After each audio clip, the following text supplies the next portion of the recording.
രാജ്യം ഒരു പ്രതിസന്ധിയെ നേരിടുമ്പോൾ രാജകുടുംബത്തിലെ അംഗവും രാജസ്ഥാനം ത്യാഗം ചെയ്ത വ്യക്തിയുമായ ഭീഷ്മർക്ക്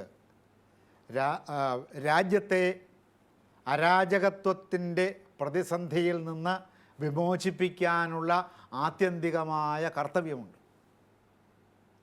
അത്തരം ഒരു രാജ്യവും ജനതയും ഭരണകൂടവും ഉദ്യോഗസ്ഥ വൃന്ദവും ഒരു പ്രതിസന്ധിയെ അഭിമുഖീകരിക്കുമ്പോൾ പോലും തൻ്റെ വ്യക്തിപരമായ പ്രതിജ്ഞയിൽ നിന്ന്, തൻ്റെ വ്യക്തിമഹത്വത്തിന് മാറ്റണയ്ക്കുന്ന പ്രതിജ്ഞയിൽ നിന്ന് പിന്മാറാൻ ഭീഷ്മർ സന്നദ്ധനായില്ല എന്നതിൽ അദ്ദേഹത്തിൻ്റെ ഒരു സ്വാർത്ഥത നമുക്ക് ദർശിക്കാവുന്നതാണ്.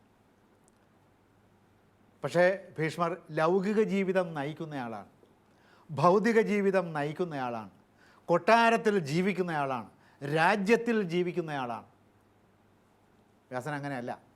ലൗകിക ജീവിതം ത്യജിച്ചയാളാണ്, ലൗകിക ജീവിതം നയിക്കാത്തയാളാണ്, ബദരിയാശ്രമത്തിൽ ജീവിക്കുന്നയാളാണ്. ബദരിയാശ്രമമാണ് ഹിമാലയത്തിൽ അദ്ദേഹത്തിൻ്റെ ആസ്ഥാനം.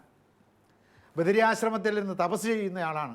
ബദരിയാശ്രമത്തിൽ നിന്ന് വേദം അദ്ദേഹത്തിൻ്റെ ശിഷ്യന്മാരെ പഠിപ്പിക്കുന്നയാളാണ്.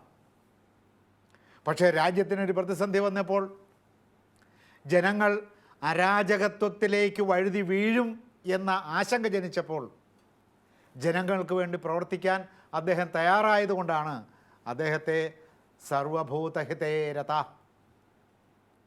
എന്ന് വിശേഷിപ്പിക്കാനുള്ള കാരണം. അദ്ദേഹത്തെ അങ്ങനെ വിശേഷിപ്പിക്കുന്നത് അദ്ദേഹം തന്നെയാണ്. പക്ഷേ ആ വിശേഷണത്തിൻ്റെ വാക്കുകൾ പറയുന്നത് വൈശമ്പായനനാണ്, വ്യാസനല്ല. അപ്പോൾ സർവഭൂതങ്ങളുടെയും ഹിതത്തിൽ രമിക്കുന്ന ഒരു വ്യക്തി സന്യാസിയാകണമെന്നാണ് ഭാരതത്തിൻ്റെ ദർശനം കാക്ഷിക്കുന്നത്. അങ്ങനെ ഒരു സന്യാസിയാണ് വ്യാസൻ.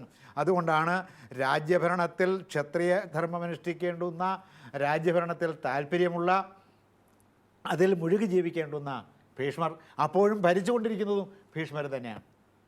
ഭീഷ്മർ അദ്ദേഹത്തിൻ്റെ ശപഥത്തിൽ പിടിച്ചു നിൽക്കും എന്ന് പറഞ്ഞപ്പോഴും താൻ യഥാർത്ഥത്തിൽ ചെയ്യേണ്ടതില്ലാത്ത കർത്തവ്യം, ലൗകിക ജീവിതം നയിക്കാത്ത, ദാമ്പത്യ ജീവിതം നയിക്കാത്ത, രാജ്യത്തിൽ ജീവിക്കാത്ത, വെറും കാനനവാസിയായ, പർവ്വതവാസിയായ, ആശ്രമവാസിയായ വ്യാസൻ ഇല്ല, എനിക്ക് സാധ്യമല്ല, എനിക്ക് തപസ് ചെയ്യേണ്ടതുണ്ട്, ഇത് തപസ്സിക്ക് ചെയ്യേണ്ടുന്ന കാര്യമല്ല ദാമ്പത്യ ധർമാനുഷ്ഠാനം എന്ന് പറഞ്ഞ് അദ്ദേഹം ഒഴിഞ്ഞില്ല.